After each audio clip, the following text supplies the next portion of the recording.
Gente hermosa, buenas noches. Como siempre uno cuando convoca tiene terror de que no venga la gente, ¿no? Y después se da cuenta que así venga una persona, esa persona merece todo lo que podemos dar, porque de eso se trata, ¿no? Bueno, yo me muero de ganas de contar algo porque esto me rejuvenece. Entonces, estoy estudiando una carrera.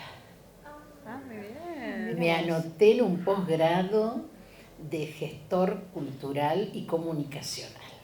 Muy bien.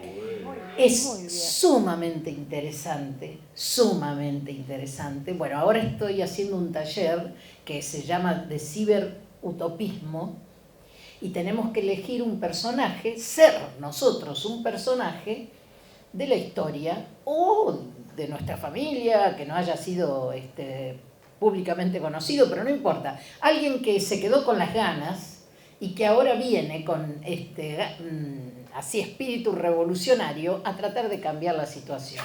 Y yo elegí a la doctora Cecilia Grierson, que es la primera mujer que se recibió de médica en la Universidad de Buenos Aires, en la Argentina. Tuvo una lucha, se imaginan, para una postilla y seguimos con otra cosa. Ella concursa por un cargo para dar clase en la facultad y el otro concursante era un señor. Gana ella. ¿Cuál se imaginan el final? ¿Cuál se imaginan que fue el final? La cátedra se la dieron a él. No. Declararon desierto el concurso. Ay, hijos de mí. ¿Qué tal? No le dieron al señor, porque era demasiado alevoso tal vez, pero a ella tampoco. Así que bueno, creo que tiene motivos para volver y hacer una revolución. Bueno, entonces todo esto tiene que ver con que en uno de los textos que tuvimos que leer se habla de la calidad y de la cantidad, ¿no? ¿Qué pasa con el producto cultural? ¿Para quién es? ¿Para cuántos es? Si es lo mismo para pocos que para muchos, para multitudes. Y bueno, en resumen, a lo que se llega, a la conclusión que se llega es esto que dije en un principio: la calidad no hace a la cantidad y viceversa. Y que aquel que vino merece todo lo que uno tiene para ofrecer, bueno, malo, lo que sea. Entonces, bueno, eso, porque estábamos charlando sobre ese tema y esperando, en esta jornada literaria que, bueno, que surgió así como, no sé, como esas cosas que surgen de repente y cuando uno tiene mucha gente disponible a su alrededor que sabe decir que sí con entusiasmo, se pueden organizar. Entonces, la señora Beatriz, las chicas de la biblioteca, las señoras que me acompañan, las escritoras, poetas que me acompañan, Laura y Águeda, que respondieron con un entusiasmo que me hizo muy feliz, verdaderamente. Entonces, porque uno puede proponer cosas, pero la respuesta es lo que hace a la satisfacción o no. Me encantó entonces que estemos acá y que, bueno, que hayan aceptado con muchas ganas. Y que este sea el principio de lo que va a seguir. Por supuesto. Es así. Absolutamente. Yo tengo ganas de inaugurar un ciclo que ya está inaugurado, que en realidad el nombre que yo imaginé era Festejarte, es decir, festejar con arte, pero no porque uno hace arte, no, festejar al arte, digamos, porque el arte, a todos los que hemos de alguna manera estado vinculados, siempre nos ha dado felicidad, nos ha dado mucha salud mental, no alcanza, pero es una buena dosis. En fin, todo el tiempo uno escucha que la artesana, que la artesana, que la artesana, que es otra cosa, pero también hay que tenerlas en cuenta porque son maravillosas. En fin, que justamente festejarte sería un lindo nombre para el ciclo. Comencemos. Y hagamos todo lo que venga. Acá estamos. Acá están las chicas que pueden seguir y Obvio. inventar algo, Sí. crear algo, así que Algo seguramente. Bueno, yo tenía un poquito de ganas de hablar de lo que es esto de escribir, porque en nuestras vidas cotidianas sucede que cuando uno tiene el coraje de decir que escribe, vienen los vecinos, los amigos, y te dicen, dale, che, a vos que te sale fácil, escribile al nene que van a ser de mi sobrina, escribile a la abuela que cumple 80, escribile a mi sobrina de 15. Y bueno, uno tiene que aprender a decir, no, no. Mejor escribí vos, porque vos sos la que sentís, la que tenés el sentimiento, y yo en todo caso puedo darte una mano corrigiendo, buscando alguna cosita, algún detalle gramatical o de cohesión, de coherencia, de lo que sea. Pero esto de que porque uno tiene facilidad para escribir, escriba para cualquiera, no es lo mejor que nos puede pasar. Y no es lo mejor que le puede pasar a la escritura, sobre todo. Yo soy muy desbocada y digo que tiene un poquito que ver con la prostitución, de alguna manera, ¿no? Claro, y encima sin cobrar. O sea, seríamos escritoras de cascos ligeros, pero ni un peso. Y no me parece, de ninguna manera me parece que sea lo adecuado. Bueno, por eso el título de la charlita, escribir no es sencillito. Y usé el diminutivo porque es un poco lo que hace a lo doméstico, a lo cotidiano, ¿no? No te creas. Escribir no es sencillito. No es sentarse y que mágicamente aparezcan las palabras y todo eso. Primero que nada, porque hay mucha gente que me dice, ay, yo escribo, pero no leo. Y a mí eso me suena extraño, como mínimo extraño. Por supuesto que puedo estar delante de un genio y no saberlo. Pero quienes hemos recorrido un camino con respecto a la escritura, sabemos que la lectura es la fuente de la que emana el saber verdaderamente. Si no leemos, si no aprendemos de otros escritores, porque además el que lee y a la vez quiere escribir, debe leer de otra manera. ¿Usted podría explicar esto? La señora. ¿La señora? Qué rápida. Rapidísima ella para sacarse el Para celo pasar la encima. pelota. Sí, hay que... quiero acotar una cosita con respecto a la escritura. No es que a uno le baja la inspiración, que es lo que muchos creen, que nos sentamos, nos baja algo como un rayo celestial y escribimos. No, la inspiración, o eso que se llama inspiración, es apenas un segundo. Después es trabajo. La inspiración te puede dar una idea de algo, de lo que querés decir, pero para plasmar después esa idea, para decirlo con palabras nuevas, para decirlo como nadie lo dijo todavía, hay que laburar mucho. Y hay que leer mucho, eso es cierto, porque nosotros escribimos porque antes escribieron otros, es como una continuación. A veces estamos reelaborando, sin darnos cuenta, una idea que tomamos de alguna lectura de muchos años atrás, pero lo decimos de alguna manera nos apropiamos del lenguaje y lo decimos a nuestro modo, con nuestro estilo, que es eso lo que hace el escritor se apropia del lenguaje y lo usa como un arma personal, ¿no? Sí, además, por lo menos en los años de docencia, me pasaba recurrentemente que los alumnos preguntaban, ¿pero qué quiso decir el poeta? ¿Qué quiso decir el escritor? Y yo le decía, vaya a saber. Claro. ¿Cómo no sabe usted, señora, lo que quiso decir?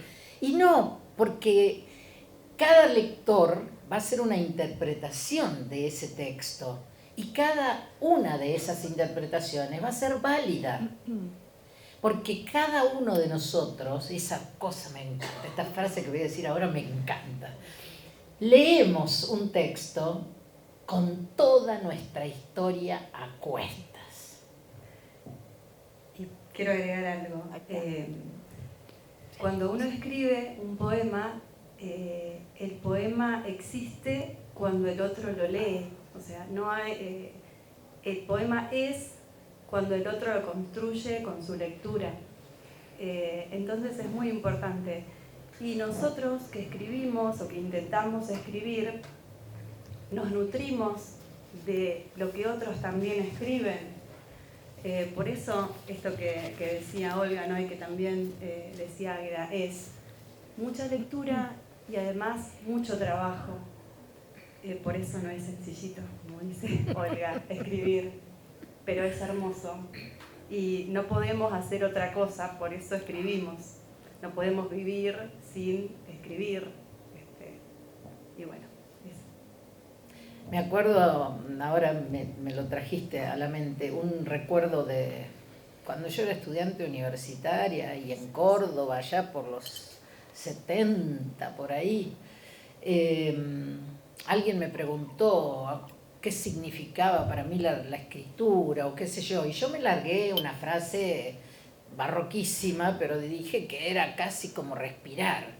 Y al otro le pareció una tremenda exageración, una cosa así. Y yo me quedé, ¿viste? No aclaré que oscurece, ¿viste? Pero realmente esta cosa que dice Laura, que no podemos vivir sin escribir. Y bueno, no podemos vivir sin respirar. Entonces no mejoró, ¿ven? No era tan loco ni tan exagerado. Bueno, y otra frase que me viene siempre a la memoria, y la escuché acá, en este lugar, en la biblioteca Estrada, en la mesa larga que está ahí cuando no está de reunión como hoy. Vino una vez, que seguramente lo van a recordar más de uno, vino a dar un tallercito así de un día, Marcelo Di Marco. Bueno, Marcelo Di Marco es un escritor que además hace talleres y fundamentalmente tiene un taller por YouTube, un canal de YouTube, pero donde hacen taller él y la mujer. Y el taller se llama de una manera muy simpática, taller de corte y corrección, no corte y confección, corte y corrección. Y me parece que sintetiza maravillosamente la idea de lo que tenemos que hacer. Pero la frase que me quedó grabada de Marcelo fue que el acto creativo tiene dos grandes momentos. El primero podemos llamarlo volcánico, cuando entra en erupción todo eso que tenemos adentro y explota y sale como venga sobre el papel. Pero después viene la segunda etapa, que es maravillosa y muy trabajosa, la quirúrgica. A ese texto volcánico lo tenemos que operar. Somos cirujanos plásticos casi en ese momento. ¿Para qué? Para mejorarlo. Y eso me lleva a otra cuestión que apareció mucho en tantos años de docencia y demás. ¿Por qué voy a cambiar esa palabra? Porque si es lo que yo quiero decir, es lo que yo siento y lo que a mí me pasa. Es mi estilo. Entonces, ¿por qué sí es mi estilo? Bueno, Entonces yo usaba un ejemplo de Susanita de Quino, porque hablaba de hijitos. Y les decía, las mamás queremos mucho a nuestros hijos, pero si ese amor es sano de verdad, queremos lo mejor para ellos. No que hagan lo que a nosotros se nos antoja, ¿no es cierto, Belén? Muchas veces no lo hice, pero no importa. Mi intención era esa. Y cuando escribimos un poema, entonces, que es como un desprendimiento de uno, que es como un hijito, nosotros decimos hijos de papel a los libros, así, vulgarmente. Bueno, si queremos lo mejor, hay que priorizar al texto, no a nuestra gansada de que si no está esa palabra, si no dice expresamente que a mí me dolía el plexo solar cuando lo vi pasar y no, pero queda fulero en el texto, no lo embellece, no le da ganancia. Ah, sí, pero bueno, esa parte cuesta, no sé, ustedes que ambas han tallereado, han sido coordinadoras de taller. ¿Cómo les ha ido con eso? Y cuesta, sí, y cuesta entender que uno le dice, modifica o le sugiere una modificación para el texto o una poda, que es lo que decimos siempre, podar, porque está excesivamente lleno de ramitas y tiene que tener una forma, tiene que tener, si no se desvirtúa lo que uno quiere decir. Sí, hay gente que lo acepta y hay gente que no lo acepta. Lo que uno tiene que entender es que no es nada contra la otra persona. Es el texto, es algo aparte, no es nada personal. Claro, la crítica es al poema, digamos, al texto, no a quien lo escribe. Pero bueno, convengamos en que cuando uno... Claro, sí, duele. Entonces sí, es un tema. Pero bueno, a veces es necesario. Hay palabras o versos que no le suman, digamos, al poema, por más que nos emperremos en poner esa palabra. Y está bueno escuchar las voces de otros y además tomar distancia. Hoy justo charlábamos con Nidia esto antes de empezar. Digo, bueno, dejemos un poquito el poema que descanse y lo retomamos un tiempo más tarde a ver qué pasó con esto, y quizás con la distancia uno puede como despegarse de eso que generó el poema y corregir con un poco más fríamente. Pero está muy bueno poder también esto, ¿no? Compartirlo en un taller, compartírselo a un amigo, amiga, alguien que también escribe y que nos puede decir, che, fíjate acá, esto me parece que acá estás derrapando, o acá me parece que esto está bueno, y porque eso ayuda a crecer y a mejorar, que es lo que queremos.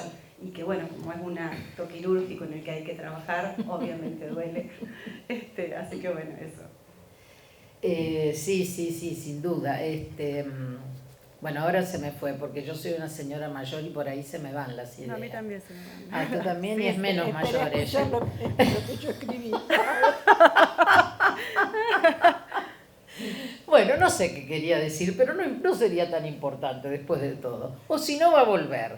El otro día estaba en Buenos Aires también así charlando con la gente y empecé con una idea, pero como los alumnos me llamaban Tarzán, porque siempre me iba por la liana, ¿viste? Yo les decía, pero yo vuelvo al tronco, quédense tranquilos que vuelvo al tronco. Cada vez me cuesta un poco más de tiempo, Claro, sí. no de esfuerzo, de tiempo. Tardo un poquito más, pero vuelvo al tronco. Entonces ahí cuando vuelvo, muy resuelta, lo confieso. No, pero algo que vos dijiste que me trajo a la mente una cuestión y no sé. Se fue. No, tengo acá mis anotaciones espantosas que... Bueno, decía, un escritor debe leer mucho. Debe leer y estudiar las herramientas que usa ese otro escritor al cual está leyendo para poder apropiarse, no robarlas, sino darse cuenta, mirá cómo resolvió este tipo en esta situación tal cosa, qué buena idea para poder aplicarla, ¿no es cierto? Eso. Escribir mucho, porque esto es como que no para. Cuando vos hablabas de la inspiración, Águeda, me vino a la mente también la frase, yo no sé si la dijo este muchacho Pablito Picasso o quién, pero era un artista. Que la inspiración no se encuentre trabajando. O sea que esto del mito de la inspiración, ya me acordé lo que quería decir. Volví al tronco. Muy bien. Bueno. Siempre se vuelve, ¿viste? Dicen que no hay mejor poema que aquel que cuando encontramos después de mucho tiempo no lo reconocemos como propio. Claro. Eso es un buen poema. Fíjense, qué mala fama que tenemos, porque si es bueno lo que no reconocemos como propio, es terrible, pero hay que... A veces pasa, ¿viste? Que encontramos, sí. ¿esto escribí yo? Sí, Claro, sí, como sí, es, sí, sí. Ah, mira, no, es verdad, sí, suele pasar. Y bueno, A veces es una porquería también. también, no, pero generalmente lo que te asombra es Yo por bastante ahí bueno. digo, ay, qué bien escribía yo cuando era joven. Pucha, che, que está bueno esto. Y después te reís, porque realmente, siguiendo el proceso, es divertido darse cuenta que es uno. Pero vaya a saber en qué situación, en qué momento de la vida estábamos, porque uno va cambiando. Es como cuando leemos un libro. Lo leemos a los 10, lo leemos a los 25, y es otro libro, y no es otro libro. Nosotros somos diferentes. Con una amiga decíamos la otra vez, ay, leíamos poemas que habíamos escrito en la adolescencia. Y dice, ay, ¿de quién estaríamos enamoradas en ese tiempo? Ya no nos acordamos. Ni pero- siquiera del destinatario. No, andás a ver. Prescribió. Claro, prescribió, cancelado, como dicen ahora, cancelado. Bueno, entonces todo esto nos lleva a la corrección, ¿no? Y yo no puedo menos que caer, en el mejor sentido de la palabra, no sé si hay uno, pero ponele, en ejemplos de Jorge Luis Borges. Porque para mí es, sin lugar a dudas, el maestrazo universal que es argentino y que lo estudian en todas las universidades y todo eso, y a veces nosotros siempre somos reticentes a valorar a los genios que son de nuestra tierra, ¿no? Nos pasó con Piazzolla también, nos pasa. Algunos tangueros aún siguen discutiendo si era tango o no, y yo me pregunto, ¿es música? Bueno, ya está. Y con Borges pasaba lo mismo. Bueno, Borges tenía una frase muy irónica de las que él podría haber escrito varios libros más también, que él decía que él publicaba para dejar de corregir. Como que si lo tenía en la mano iba a seguir corrigiendo y corrigiendo y corrigiendo. Entonces lo entregaba a la editorial y ahí paraba. Mentía alevosamente, porque si nosotros nos tomamos el trabajo de leer una edición y la otra, vamos a ver que los poemas son distintos. Él, una vez que se agotaba la edición y tenía que, trabajar para la siguiente, él corregía los poemas. Y yo traje un ejemplo que se lo escuché a Pablo Mayral. Pablo es, creo, el escritor, ¿no? Pedro Mayral. Bueno, hizo un trabajo maravilloso de investigación, sobre todo de los poemas de Fervor de Buenos Aires, que es el libro que cumplió 100 años desde su primera edición.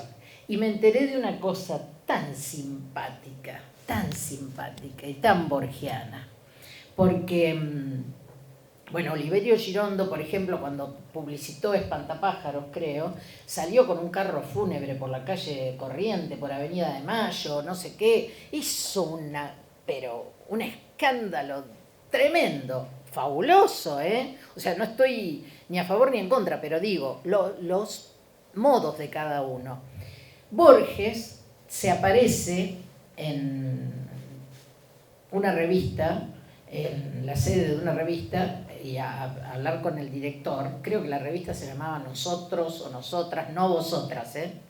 Vosotras es la actual, qué sé yo, gente, Wola o algo así de otras épocas. Bueno, y con unos 100 libritos de Fervor de Buenos Aires.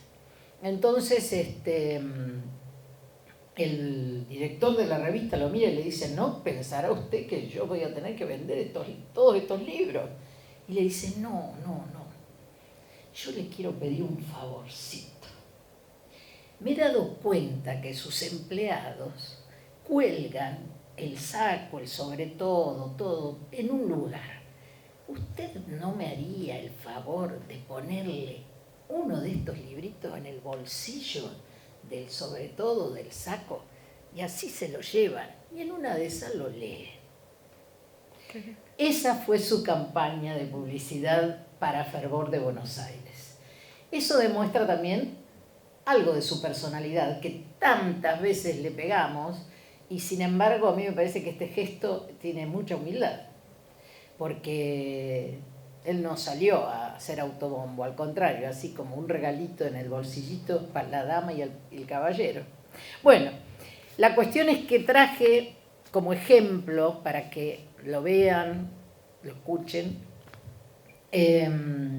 sobre un poema, que por supuesto no lo vamos a ver todo porque va a ser largo, pero la versión de 1923 y la versión de 1960 y tantos. Bastante tiempo. Sí. Las calles se llama, porque Fervor de Buenos Aires es un libro dedicado casi en un 99% a la ciudad de Buenos Aires, a sus calles. Él amaba enloquecidamente a la ciudad de Buenos Aires. Entre las tantas cosas que le dicen, que era una pátrida, que no amaba a Argentina, que esto, que aquello, poca gente puede demostrar el amor por Buenos Aires que sentía él, y la manera en que la describía y cómo lo transmitía a través de su poesía. Bueno, en este poema yo voy a leerles apenas la primera parte de ambas versiones. Y quiero que opinen, por favor quiero que opinen, porque me parece que es interesante que interactuemos. Una versión. Las calles de Buenos Aires ya no son la entraña de mi alma, no las calles enérgicas molestadas de prisas y ajetreos, sino la dulce calle de arrabal enternecida de árboles y ocaso, y aquellas más afuera, ajenas de piadosos arbolados. La otra versión. Las calles de Buenos Aires ya son mi entraña, no las ávidas calles, incómodas de turba y ajetreo, sino las calles desganadas del barrio, casi invisibles de habituales, enternecidas de penumbra y de ocaso, y aquellas más afuera, ajenas de árboles piadosos. ¿Se nota la diferencia? Un datito obvio. La que leí primero es la de 1923 y la segunda es la de 1960 y pico. ¿Qué es lo que notan ustedes entre una versión y la otra? El paso de la vida. El paso de la vida. La madurez, ¿no es cierto? Claro. ¿Y en qué se nota? ¿Qué detalle? Dos Buenos Aires distintos. Hay un estado de ánimo distinto. Sin duda. Empieza diciendo, las calles de Buenos Aires ya no son la entraña de mi alma en el 23, cuando era un mocoso él, digamos. En el 60 y pico, las calles de Buenos Aires ya son mi entraña. Ni la entraña de mi alma, ni no son, ya son mi entraña. Está atravesado por la ciudad y atravesado por el poema Borges, ¿no? Totalmente.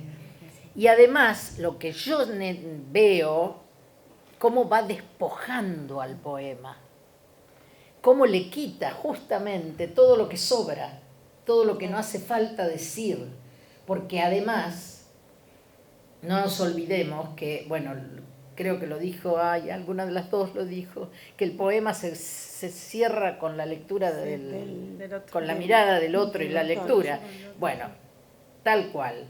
Esta cosa de que parece casi como...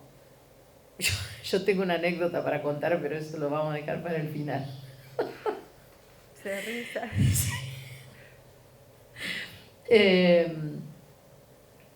El lector es el que cierra el ciclo. Un poco el que movió el rol del lector no ha sido tanto Borges como Cortázar. Cortázar con su inventiva, con sus cosas extrañas y maravillosas, nos obligó a los lectores a poner mucho de nosotros, porque no estaba todo servido, sino que había que completarlo, y eso nos tocaba a nosotros.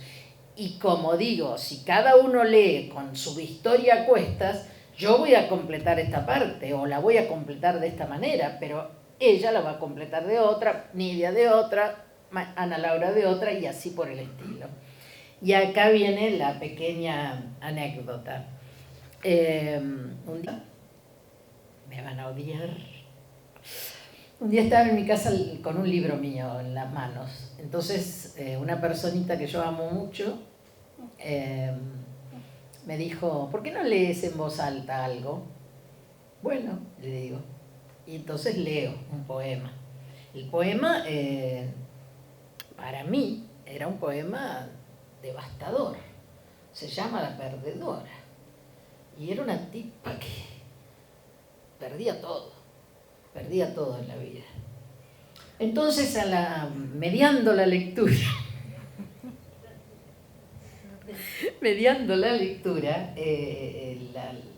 la escuchadora empieza a reírse, pero a reírse con ganas. Y yo no entendía nada, yo seguía leyendo seria, pero la verdad un poco alterada frente a esa risa a la que no le encontraba explicación. Entonces termino y ya directamente, bueno, imagínense la escena, casi que nos tiramos en el piso de la risa. Bueno, mi amor propio herido de muerte pregunta, ¿por qué te reís? ¿Y cómo no me voy a reír si esa señora está recontra piantada, pierde todo? Bueno, aunque ustedes no lo crean, eso hizo que yo mirara con otros ojos el poema. Si bien reconozco que hay un despojo, es decir, esta mujer se ve despojada de todo, pero en el fondo no puedo evitar una sonrisa cuando lo leo, porque hubo una lectora que me hizo pensar en otras cosas, que me hizo ver otras cosas. Y entonces hoy la perdedora, bueno, anda por la vida feliz, despojada, pero se ríe por lo menos. Que eso vendría a ser yo realmente. Así que nunca más claro que el lector le da un toque diferente. Y me acuerdo de otro episodio en un taller que teníamos acá, creo que con Juanjo Sena, y participaba del taller, entre otra gente, Sam Peralta, y yo leo un poema y Sam salta, pero salta así, me dice, estás hablando de los desaparecidos. Yo lo miro porque originalmente la idea mía, supuestamente, cuando después me di cuenta que el inconsciente es el que escribe y no yo, y bueno, claro, lo miré desde la óptica de lo que él terminaba de decir, y evidentemente hoy no puedo ver otra cosa en ese poema más que los desaparecidos. Así que la importancia del lector es fundamental. Bueno, vamos a ir cerrando porque les cuento que como segunda parte hay una exquisita interpretación de violines, Alana y Agustina, dos hermosas jóvenes que que además han elegido un instrumento tan amoroso, tan entrañable, con esas melodías, así que ellas nos van a venir a acompañar. Lo último que digo al respecto de esto, o sea, de esta primera etapa, que adelante, apenas entramos, hay una exposición que en realidad es de poemas ilustrados, no son cuadros, a pesar de que están enmarcados y demás, y han tomado el formato cuadro, pero nacieron como poemas ilustrados, y lo hicimos entre María García Fava, que es la artista plástica, y los poemas que escribí yo, y que como están relacionados con la mitología que me apasiona, les dimos en llamar los poemitos. Así que bueno, si los quieren mirar y leer cuando pasen, después ahí están y van a quedar unos días, porque Iliana me pidió y encantadísima de dejarlos. Así que convoco a las musiqueras. La idea del violín siempre me lleva a pensar en un músico exquisito, ¿no? En músicos exquisitos, refinados, porque es un instrumento entrañable.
Bueno, lo primero que hicimos se llama Aleluya, es de Leonard Cohen, un músico muy conocido.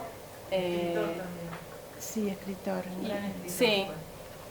Y la Canadiense, segunda que creo. hicimos es de la película Los chicos del coro.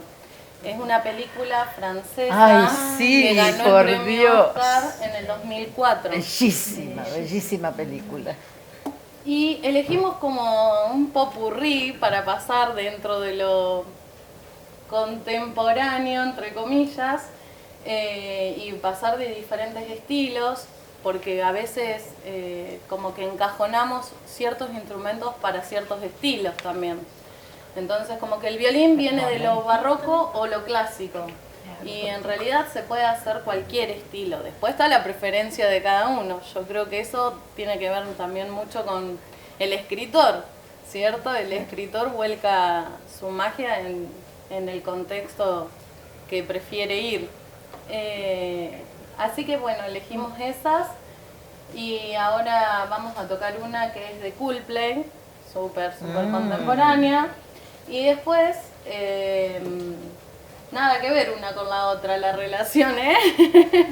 Pero bueno, y después para cerrar, como no puede faltar, un tanguito canción Muy de bien. Carlos Gardel. Yo tengo una intriga. Sí. ¿A qué edad comenzaste a vincularte con el instrumento? A los 5 años. Ahí está.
Divinas ellas, divinas el instrumento, el repertorio que fue hecho a propósito para esta noche, pero un lindo momento, realmente, gratifica. Bueno, y vamos a cerrar con la lectura de poemas de nosotras. Vamos a seguir el orden, así como cayó. ¿Cómo habrás de llamarla? Porque nació muda y mujer, le sienta bien la amabilidad de los tilos sobre la sombra y el perfume que por ella canta desde el pico de aquel hornero. Pero ¿cómo habrás de llamarla?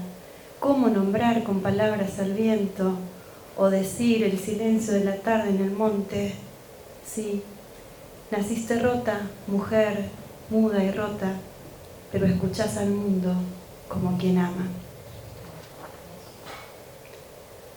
Perfectos son los pies de la mujer de los brazos rotos cuando sale hacia allá por el sendero de tierra. Tan bellos son los ojos, la cintura, el pelo, y al andar la risa se le enreda en la sombra. Pero nadie mira a la mujer de los brazos rotos como si solo fuese de aire o de viento. Nadie la ve ni ve siquiera el jardín que nace detrás de su paso.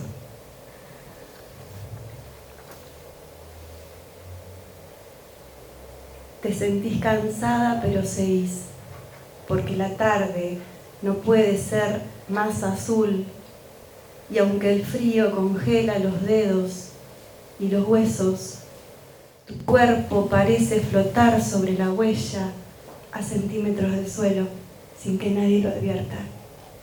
Y aunque llegara la desgracia y estuvieses tullida de ahora en más, sabés que todavía quedan los ojos.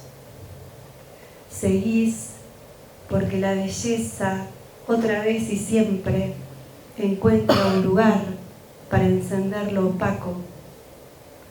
Seguís porque el campo se mueve como un mar crecido y rubio del lado del viento. Gracias.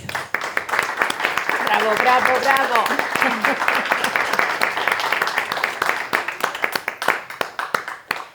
Bueno, me tocaría a mí. Bueno, este poema tiene varias partes. Iba a decir varios cuerpos, pero no. Se llama Cuerpos. Esos cuerpos magnéticos, salobres, esa luz, ese imán, ese deseo. 2. Tan gordo, tan desmesurado, tan indivisible, tanto de tanto, nada. 3. Elegante, etéreo, vapor, nube, alas. 4. Inmenso, desmedido, manos como ladrillos, gigante de ojos tristes. 5. Músculos, sexo, cero materia gris. 6. Sin pan, sin leche, sin abecedario, hueso, partido al medio, aspiración. 7. Vulva, piernas, pezones, boca, ano, desolación. 8. Este cuerpo no es feo, goza. 9. Agobio, ojeras, chinelas, displacer. 10. Sonrisa con toneo, pelo al viento, honestidad. 11. Dedo gordo, moflete, balbuceo, perfumito, todo un cielo de piel. El Cusco, el ombligo del mundo, adentro la vida patea. 13. Arrastra los pies, suspira, para en todos los semáforos, no hay que apurarse a morir. 14. Es gorda, linda, inteligente, simpática, es gorda. 15. Paréntesis, comillas, 3 puntos suspensivos, fragmento del final.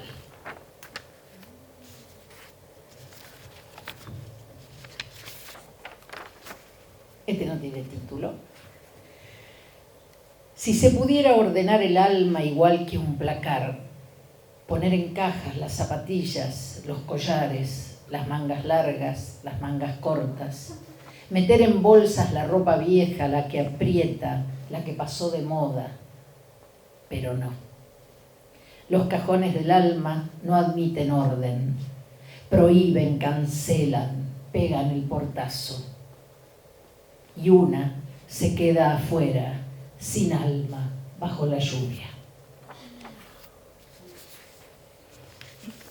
Y el último, granito de arena. Un hombre mira el mar, escucha su rugido. Las olas que arremeten se estrellan en la arena. De una sola pincelada borran todas las huellas, los castillos, los juramentos de amor. El hombre siente que no es nadie, que un zarpazo del agua puede borrarlo del planeta. Por eso deja de mirar el mar, iza las velas blancas, sueña que es inmortal. Se mira en el espejo equivocado, solo escucha una voz. Las culpas son del otro. Huye de la verdad como de las tormentas, no acepta los fracasos. En el hueco de su corazón no entra la luz. Una caracola lo devuelve al mar. Se desploma en la playa, siente miedo. Por primera vez oye su verdadera voz. Un hombre solo frente al mar aprende a ser humilde. Las olas lo interpelan. Él esconde en la arena su condición humana. Ese hombre solo frente al mar se hace preguntas. No es inocente ni culpable, solo es un hombre solo, un granito de arena. Estos poemas forman parte de un libro que se llama Lo que hago para no morir. Esas semillas del paraíso han estado por años sin germinar, esperando una tierra menos estéril, aguardando un gesto de compasión. Tengo costumbre de reverdecer en esta época, más acá o más allá de septiembre, la boca cruzada de silencios, cada diente un botón diminuto que se despereza al sol y florece azul celeste o violeta. Las semillas del paraíso esperan una ocasión más propicia. Yo no puedo esperar. No sé cuándo caerá el último grano de mi reloj de arena, cuándo se agujereará mi voz, cuándo olvidaré cómo empuñar la lapicera. Para no morir, a veces bailo, inarmónica, descoordinada, con la música a tope, las piernas como tablas de madera. Imagino que soy la más grandiosa bailarina de rock y un muchacho de campera con tachas me hace volar y vuelo. Éramos 4 amigas y una laguna verde, ávidas de encontrarnos después del aislamiento. Vegetación arisca, sequía y primavera, un sendero en el monte, el cartel de madera decía Virgen, indicando hacia arriba. Subimos entre risas. Estoy con la capilla, la cara derruida por la sal.